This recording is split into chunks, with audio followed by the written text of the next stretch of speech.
अस्मद्गुरुभ्यो नमः अस्मत्परमगुरुभ्यो नमः अस्मत्सर्वगुरुभ्यो नमः श्रीमते रामानुजाय नमः अस्मद्गुरुपरम्परायै नमो नमः।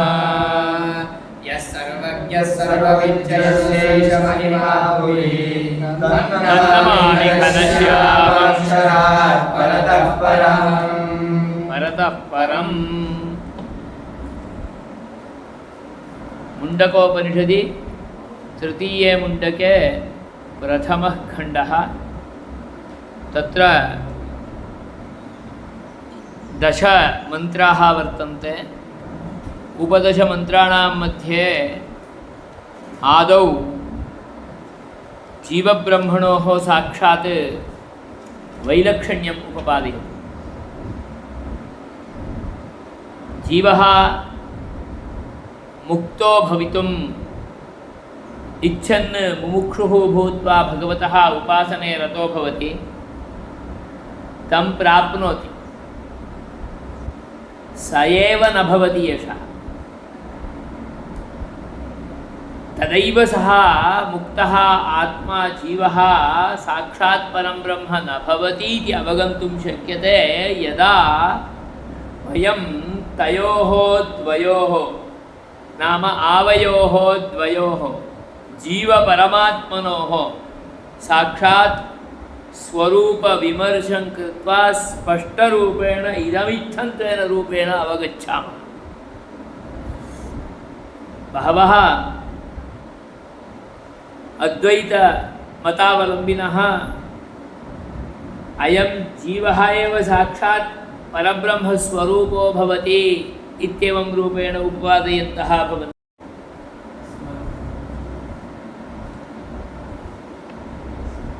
अतः जीवपरयोः द्वयोः अपि स्वरूपविमर्शपुरस्सरमेव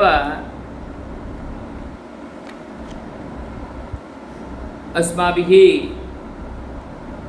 ईश्वरस्य स्वरूपम् अवगन्तव्यम् इति आदावेव एतन्मन्त्रेण जीवस्वरूपविमर्शः भवति। जीवपरमात्मनोः द्वयोः। तदत्र अस्माभिः गोपालानन्दस्वामिभिः अनुगृहीत सुबोधिनी व्याख्यानुसारेण भाष्यानुसारेण मन्त्रः आलोकनीयः। ते च आदौ प्रार्थनारूपेण स्वस्यैव इष्टदेवं घनश्यामं महाराजं परमपुरुषं स्वामिनारायणम् अक्षरात् परतः परत्वेन रूपेण स्तुतिं कुर्वन् ध्यानं करोति। नमामि तं घनश्यामम् अक्षरात् परतः परम् इत्यादि। तदिदानीं तत्र भाष्यं द्वासुपर्णा सयुजा सखायौ इत्यादि मन्त्रस्य तत्र निरूपयति। परविद्यागम्यतया प्रस्तुतस्य भूतयोऽन्यक्षरपुरुषस्य परस्य ब्रह्मणः हृदयगुहासम्बन्धोक्तेः आत्मशब्देन निर्देशाच्च सम्भाव्यमानं जीवब्रह्मणोः अभेदभ्रमं विशेषतः प्रतिक्षिपन् उपायमक्षराधिगतो निरूपयत्यनेन खण्डेन। अनेन मन्त्रखण्डेन प्रथमखण्डेन तृतीयमुण्डके प्रथमखण्डेन इदं निरूपयति। किमिति अक्षराधिगतौ उपायं निरूपयति। अक्षरस्य तस्य परमपुरुषस्य अधिगतौ प्राप्तौ अयमुपायः इदं साधनम् इत्युपपादयति। तत्र अभेदभ्रमं परिक्षिपन् उपपादयति। अभेदस्य निरूपणं के कुर्वन्ति? अभेदवादिनः कुर्वन्ति, अद्वैतिनः कुर्वन्ति। सर्वत्रापि अहं ब्रह्मास्मि तत्त्वमसि अयमात्मा ब्रह्म इत्यादि महावाक्याद्याधारेण अहमेव परमपुरुषः परं ब्रह्म भवामि अहमेव ब्रह्मास्मि इत्येवं रूपेणैव उपासनमपि कर्तव्यम् इत्यादि रूपेण उपपाद्य आलोकनं कुर्मः चेत् अद्वैतं ब्रह्मैव प्राप्यम् इत्यादि रूपेण भावः भवति। अतः जीवब्रह्मणोः अभेदः नास्ति। जीवः अंशः, परमपुरुषः अंशी, जीवः शरीरं, परमपुरुषः परं ब्रह्म शरीरी इति अनयोर्मध्ये विद्यमानं भेदं प्रस्ताव्य यदभेदं तैः प्रतिपाद्यते जीवब्रह्मणोः तत् अभेदं यथार्थं नास्ति, भ्रमरूपं तत् इति अभेदभ्रमं प्रतिक्षिपन् दूरीकुर्वन् भ्रमस्य प्रतिक्षेपः क्रियते चेत् किं भवति? यथार्थज्ञानं भवति। प्रतिक्षेपः कस्य क्रियते? अभेदस्य क्रियते। तर्हि सिद्धिः कस्य भवेत्? भेदस्य भवेत्। अतः जीवब्रह्मणोः भेदप्रतिपादनेन जीवब्रह्मणोः अभेदः प्रतिक्षिप्तः भवति। अतः तत् प्रतिक्षिपन् अत्र तादृशस्य भिन्नस्य सर्वोत्तमस्य स्वामिनः अक्षराधिपतेः परमपुरुषस्य प्राप्तौ उपायः साधनं तदपि अत्र निरूपयति अस्मिन् खण्डे मन्त्रखण्डे। कथं एतत् तस्य कारणं किम् इति चेत् अयमात्मा ब्रह्म अहं ब्रह्मास्मि इत्यादि वाक्यादि आलोकनं कुर्मः चेत् तदानीम् अभेदः ज्ञायते। तत्र हृदयगुहायाम् आत्मनः अपि सम्बन्धोऽस्ति। इदं शरीरम् एतस्मिन् शरीरे जीवः अपि अस्ति, जीवेन सह परमपुरुषः अपि अस्ति। अतः अस्य अधिष्ठाता नायकः कः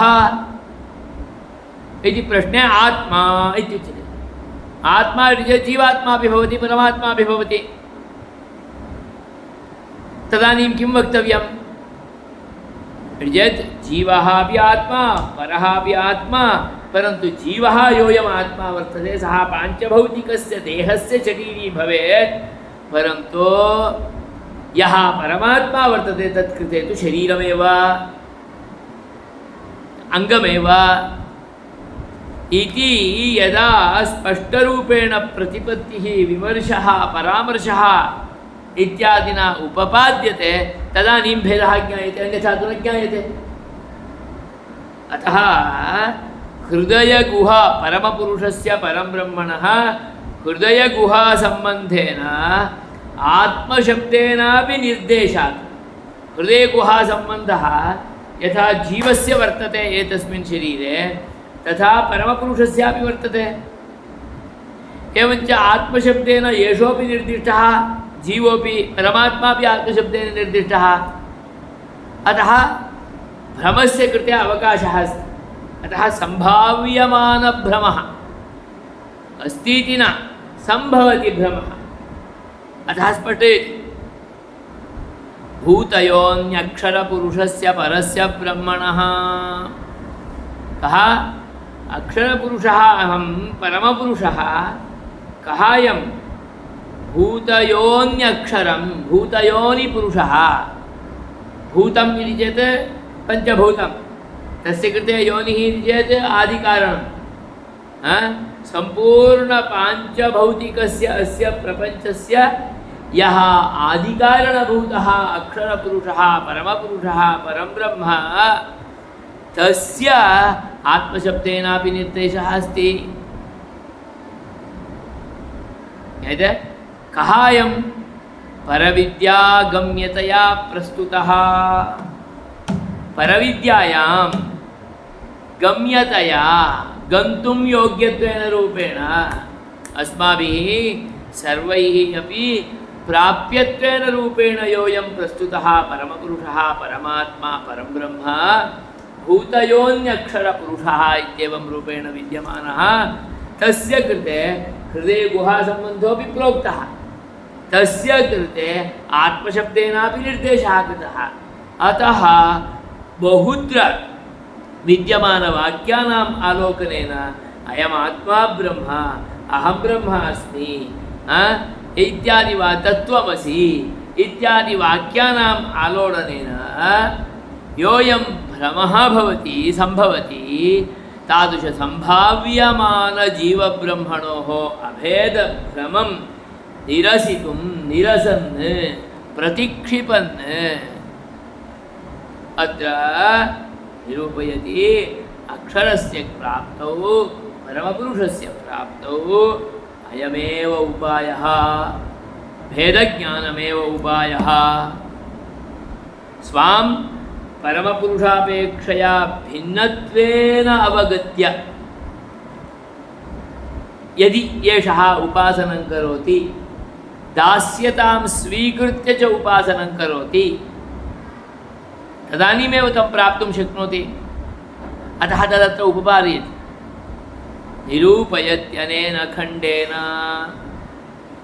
यद्यपि निवर्तितेन किमस्ति तत्र निवर्तितो यद्यपि निवर्तितो नाम भ्रमः प्राग् यः सर्वज्ञः इति मन्त्रे उपायश्च उपदिष्टः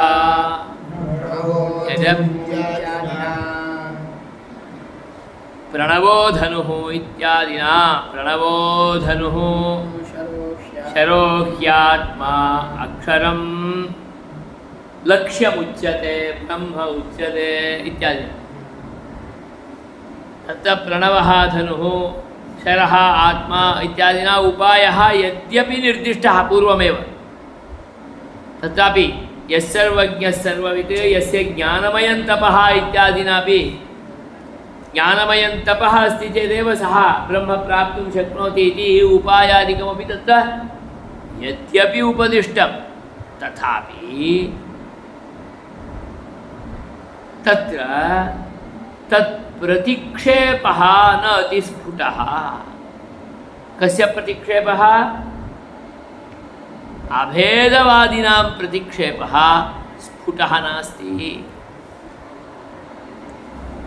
अतः स्पष्टयति जीवब्रह्मणोः अभेदः यः उच्यमानः वर्तते सः न तस्य प्रतिक्षेपः स्फुटः नास्ति इदानीं तस्य स्फुटरूपेण वक्तुं किमिति द्वासु पर्णासु युजासखायौ समानं वृक्षं परिषस्वजाते सुपर्णौ सुष्ठु पर्णः ययोः तौ सुपर्णौ दोनों को पर्ण है पक्षा जीवात्मा एवं च परमात्मा च शोभनं पक्षः मंगलकरं पक्षः इत्यर्थः तदग्रे निरूपयिष्यति अथापि तत्प्रतिक्षेपः नातिस्फुटः प्राक् इह तु स्फुटीक्रियते अत्र अस्मिन् मन्त्रे तस्य प्रतिक्षेपः स्फुटरूपेण क्रियते कस्य प्रतिक्षेपः जीवब्रह्मणोः अभेदप्रतिक्षेपः स्फुटरूपेण क्रियते अभेदोपासनम् अभिन्नरूपेण अनुध्यानं न हि कदापि तं प्रापयति लोकेपि एवमेव मैं ही आप हूँ ऐसा बोलने वालों के लिए कभी भी वो पद प्राप्त नहीं होगा मैं आपका दास हूँ आपका शरीर हूँ आपका अंग हूँ आपका सेवक हूँ ऐसा करते करते उनके पास पहुँचेंगे तो वो उसका स्तर पहुँच जाएंगे उसके पास पहुंचाएंगे, नज़दीक में हो जाएंगे, और उनका अधिकार से वो स्वयं कर भी पाएंगे, नहीं तो टेंशन में आ जाएंगे। कोई भी संस्था का दायित्व उस संस्था का स्तर में, उस स्थान में पहुंच के स्वयं उसको हड़प के करना उससे अच्छा है उनके साथ रह के करना। कोई टेंशन नहीं होगा, क्योंकि वो करेंगे, हमको साथ ही देना।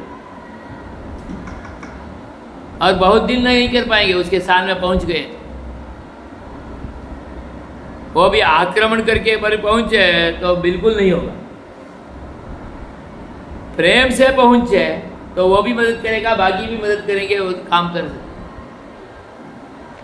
तो प्रेम से भगवान के स्तर पे पहुंचेंगे, उनके पास रहेंगे, उनके साथ रहेंगे, उनको अनुभव करेंगे और बाकी को भी अनुभूति करवाते रहेंगे, तो आनंद से उसी स्थान में आनंद से रह पाएंगे, है ना। और कितने भी प्रयास करेंगे तो भी वो हम नहीं हो पाएंगे। गुरु के स्थान में जा सकते हैं परंतु गुरु तो नहीं बन सकते। गुरु ऐसा स्थान में आ सकते हैं क्योंकि वो ही है या यही है।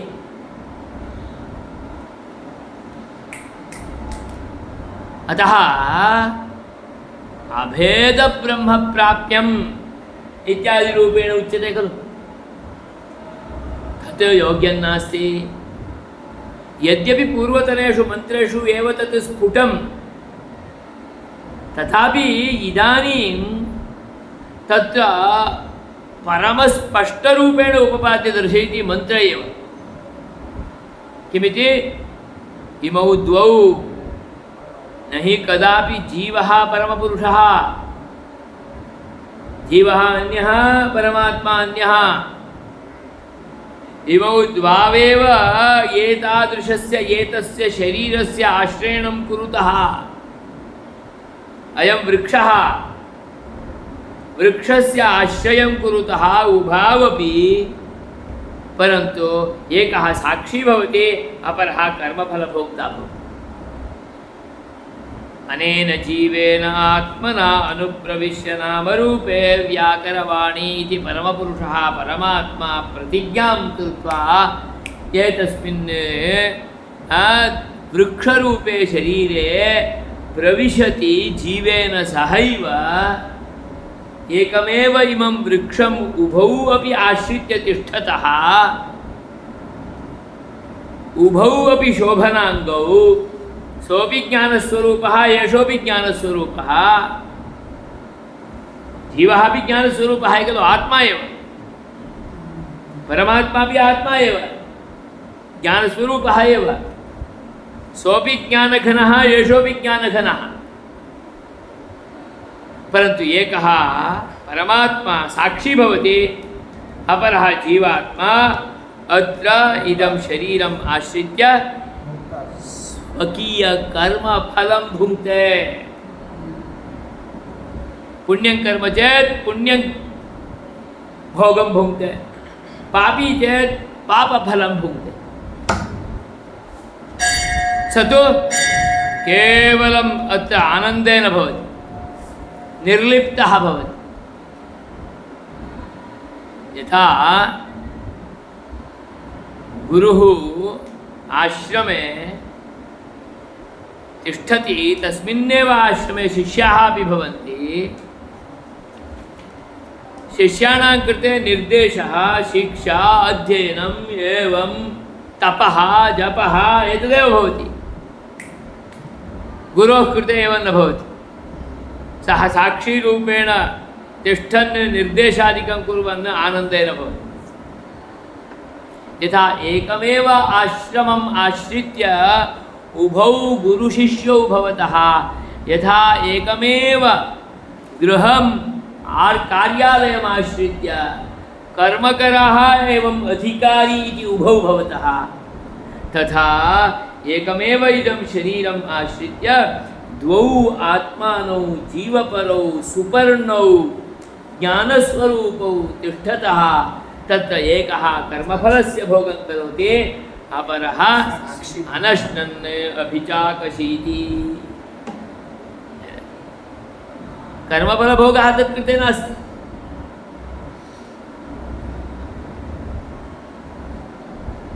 जैल् इत्येवं रूपेण उच्यमानं बन्धीकानां तदाश्रित्य आरक्षकः अपि अस्ति, कैदीरूपेण विद्यमानः चोरः अपि भवति।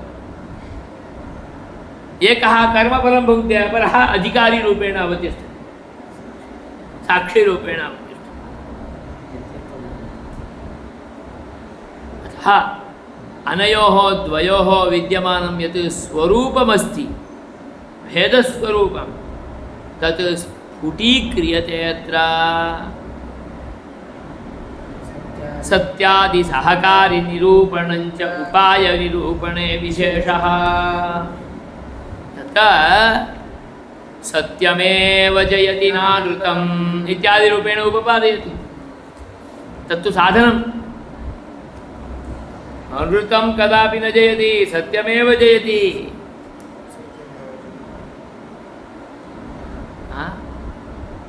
असत्यस्य जयो भवति वा? ऋतस्यापि न, ऋतापेक्षयापि सत्यम् उत्कृष्टं, तस्यैव स्थानम्। स च उपायः। अतः उपायनिरूपणे सः विशेषः। नाम एषः जीवः सत्यं ज्ञानं तपः इत्यादि साधनानुष्ठानपुरस्सरमेव तं परमात्मानं परमपुरुषं स्वप्रकाशं स्वापेक्षया उत्कृष्टं साक्षात्कर्तुं प्रभवति इति विशेषसाधनानामपि निरूपणम् अस्मिन्नेव खण्डे, प्रथमे खण्डे तृतीये मुण्डके निरूप्य दर्शयति। तत्र पक्षिणौ इव वृक्षं, यथा एकं वृक्षं द्वौ पक्षिणौ आश्रित्य तिष्ठतः, तथा एकं वृक्षरूपम् इदं शरीरं द्वौ पक्षिणौ जीवपरमात्मानौ आश्रित्य तिष्ठतः। इदं शरीरमाश्रयतः जीवपरमात्मानौ इति सादृश्यमवलम्ब्य निरूपयति। द्वासुपर्णौ द्विवचनेन एव यद्यपि द्वित्वम् अवगम्यते। द्विवचनमस्ति खलु अत्र। द्वौ सुपर्णौ इति, सुपर्णौ इति उच्यते चेत् अलं, द्वौ इति वक्तव्यस्य आवश्यकता नास्ति। द्विवचनेनैव द्वित्वं ज्ञायते, तथापि द्वौ इति निर्दिश्य इमौ द्वावपि भिन्नौ इति दर्शनीयं खलु। कौ द्वावपि? जीवपरमात्मानौ भिन्नौ, अभिन्नौ न भवतः, भिन्नौ। अतः द्वौ इति पुनः निर्देशः दर्शयन्ति। तदेव व्याख्याने दर्शयन्ति। द्विवचनेनैव यद्यपि द्वित्वम् अवगम्यते, तथापि जीवात् अर्थान्तरत्वं परमात्मनि द्रढयितुं द्वे इति द्वित्वनिरुक्तिः इति निर्देशः। द्वौ इति किमर्थमुक्तमिति चेत् अनयोः द्वयोः भेदः अस्ति, अभेदः नास्ति इति दर्शयितुं पुनः तत्र प्रोक्तम्। द्वौ इति वक्तव्यं, द्वा इत्यस्ति खलु, द्वे इति वक्तव्यं खलु। द्वा इति आकारेण उक्तं खलु। किमर्थमिति चेत् आकारश्छान्दसः, छान्दसः प्रयोगः। आकारश्छान्दसः सुपर्णौ शोभने ह्यनयोः पर्णे, अनयोः पर्णे शोभने, शोभने पर्णे ययोः तौ इत्यर्थः। ते च एकस्य ज्ञानकर्मणि परस्य तु संकल्पशक्ति, तौ हि ताभ्यां तत्र पततः। एकस्य कृते ज्ञानं कर्म इति पक्षद्वयम्, अपरस्य कृते संकल्पः एवञ्च शक्तिः। परमपुरुषः, तस्य सामर्थ्यम् एवञ्च तस्य संकल्पः। एतस्य जीवस्य पक्षद्वयम् एकं ज्ञानम् अपरं कर्म ज्ञानम् इति चेत् भक्तिरूपापन्नं ज्ञानं केवलं शुष्कं ज्ञानं न भवति तत्तु सिद्धान्ते प्रतिपादितमेव सहैव युञ्जतः तत्र शरीरे सहैव भवतः युञ्जतः युक्तौ भवतः अविनाभूतत्वात् सखाया इव एते सखायौ इव इति सखायौ सखायौ इव इति चेत् मित्रे इव अविनाभूतौ खलु मित्रे सर्वदा सहैव भवतः तस्य मित्रं सः चेत् तौ मित्रे ते सहैव भवतः सहैव निद्रामपि कुरुतः सहैव आलस्यमपि दर्शयतः सहैव परस्परं हसतः प्रेरणामपि एतादृशं यच्छतः कोपमपि एवमेव दर्शयतः मित्रे खलु अतः एवं इमौ द्वावपि सखायौ किमर्थमुच्यते चेत् अविनाभूतौ विना न भवतः सत्य खलु परमात्मा जीवात्मानं विना न प्रविशति कमपि शरीरे सहैव प्रविशति अतः समानं वृक्षं परिषस्वजाते समानमेव वृक्षम् एकमेव वृक्षम् इत्यर्थः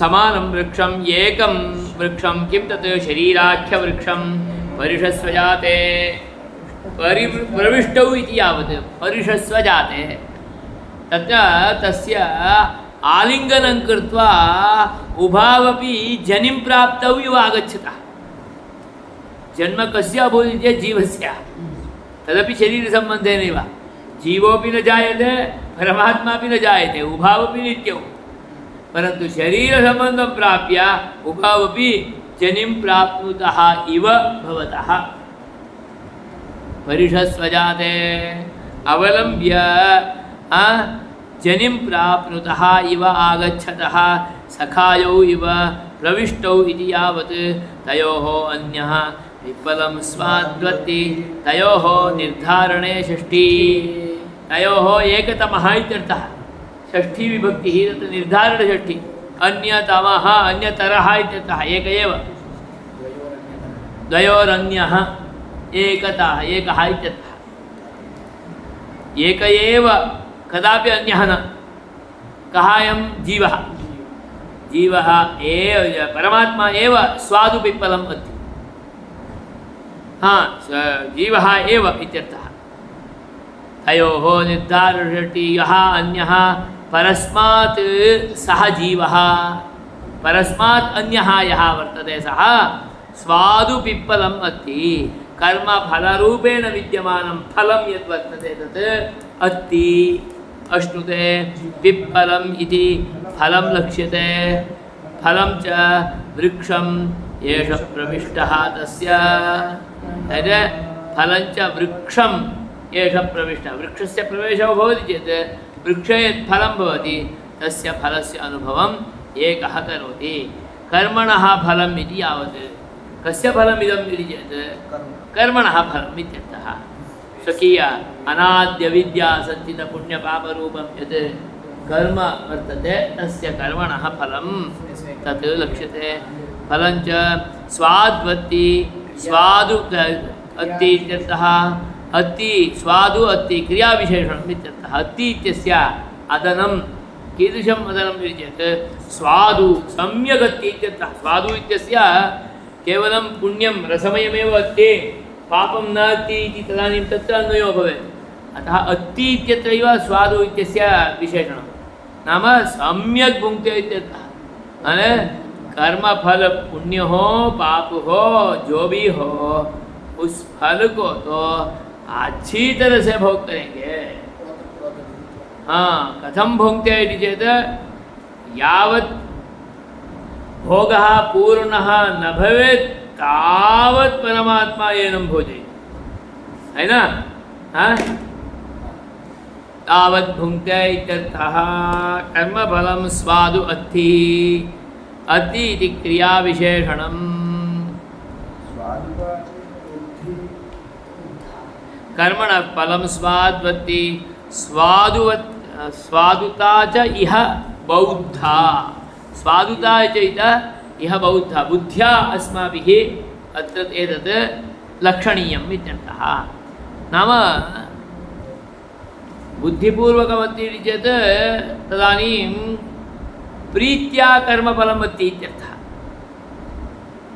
पुण्यं वा भवेत् पापं वा भवेत् तत् परमप्रीत्या प्रेमपूर्वकमेव एषः अस्ति कः जीवः इत्यर्थः तत् प्रेमपूर्वकं कथं भवति चेत् बुद्ध्यनुगुणं भवति अस्मत्कृते पापमपि वयं प्रेम्णा भुञ्जामहे तदानीं तत् भोगरूपेण न भवति अथवा तत् कष्टकरं न भवति प्रेम्णा न भुञ्जामहे तदानीं तु तत् कष्टकरं भवति अन्यफलस्य कृते अपि कारणं भवति तत्कार्यं भगवान् अस्माभिः सहैव भूत्वा अस्मत्कृते कारयति जिसको कर्मफल तो भोगना ही पड़ता है उसमें कोई दूसरा मार्ग है ही नहीं मैं उससे कभी भी बच नहीं पाऊंगा थोड़ा धीरे होगा थोड़ा लेट में होगा या तो जल्दी से हो जाएगा इतना तो भगवान का सहारा ले सकते हैं वो कर्म फल भोगते भोगते दूसरा अपचार न हो जाए उसमें कष्ट ना आ जाए इसलिए उनका सहारा भगवद आलंबनम कृत्वा भुंक्ते चेत तस्य भोगस्य पुनः परिणामादिकं न भवति भगवद आलंबनम नास्ति तर्हि तत् सुखं वा भवेत् दुःखं वा भवेत् अन्य पापानां कृते कारणं जो भुगतना है वो भुगतना ही है परंतु भगवद अवलंबनेन सह भुंक्ष्व अतः भगवान सहैव भवति उसको जान के हम भोग करेंगे तो हमें वो क्लेशदायक नहीं होगा हम समझते हैं सुख में तो क्लेश नहीं है सुख में तो बहुत क्लेश है भगवत अवलंबन है तो सुख भोगने भी क्लेश नहीं होगा दुख में तो सर्वथा नहीं होगा अतः तद अवलंबनं कर्तव्यं खलु सः उपासकः एव कर्तुं शक्नोति अन्यः तु न कर्तुं शक्नोति यतोहि सः न जानात्येव अतः स्पष्टयति अत्र स्वादुता बौद्धा भवति प्रीतिपूर्वकमस्ति इत्यर्थः अन्यस्तु परमात्मा तेन सहैव वर्तते खलु अन्यः अनश्नन्नन्योः अभिचाकशीति इति एकत्र पाठः एवं खलु अन्यः अभिचाकशीति अनश्नन् काश्रप्रकाशे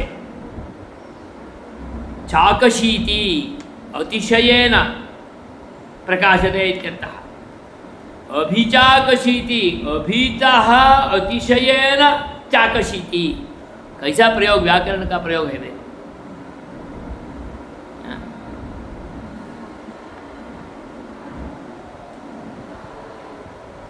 यंग लुगंत प्रयोग से आगे का प्रयोग है काशते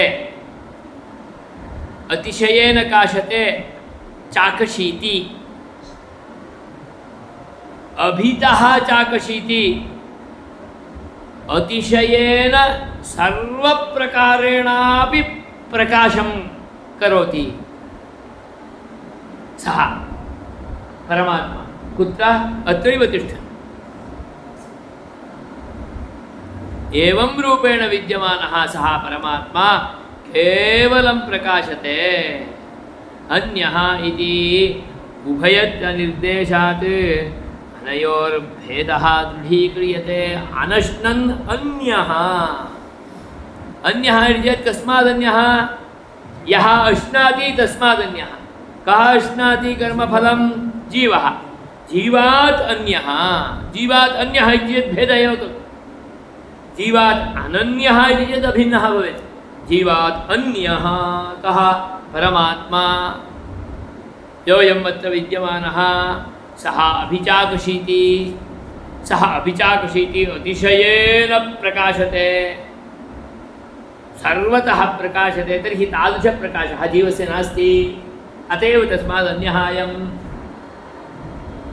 यद्यपि जीवः अपि स्वयं प्रकाशः एव, परन्तु परमपुरुषस्य यावान् प्रकाशः तावान् न भवति। यतोहि परमपुरुषः कदापि आच्छन्नः प्रकाशेन आच्छन्नः न भवति। जीवः स्वकीयकर्मणा प्रकाशादिना आच्छन्नो भवति। स्वामेव न जानाति तथा मायायां रतो भवति, प्रकृतौ रतो भवति।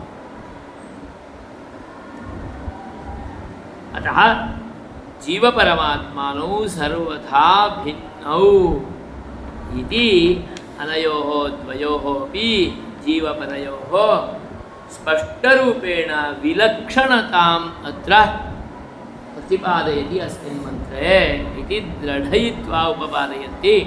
द्वासु पर्णासयुजा सखाया समानं वृक्षं परिषस्वजाते तयोरन्यः पिप्पलं स्वाद्वति अनश्नन्नन्योऽभिचाकशीति। तर्हि अनश्नन्येषः अत्रैव भवति, एषः अश्नाति। तर्हि कदा एनं परमात्मानं एषः जीवः प्राप्नोति? यत् तद्वदति। अत्रैव कर्मफलम् अश्नन् मदीयकर्मफल अदनमपि एतस्य परमया कृपया भवते इति जानन् तेन सह यदा जुष्टः भवति, युक्तः भवति, तदानीं कर्मफल अदनेपि क्लेशो न भवति। कर्मफल अदन अनन्तरं स्वशरीर विमोकसमनन्तरं झटित्येव परमपुरुषस्य अवाप्तिरूपा मुक्तिरपि अवगता भवति इति अग्रिमे मन्त्रे जुष्टं यदा पश्यत्यन्यमीशम् इत्यादिना अस्य महिमानम् उपपादयति। तदग्रिमे वर्गे वयम् आलोकयामः।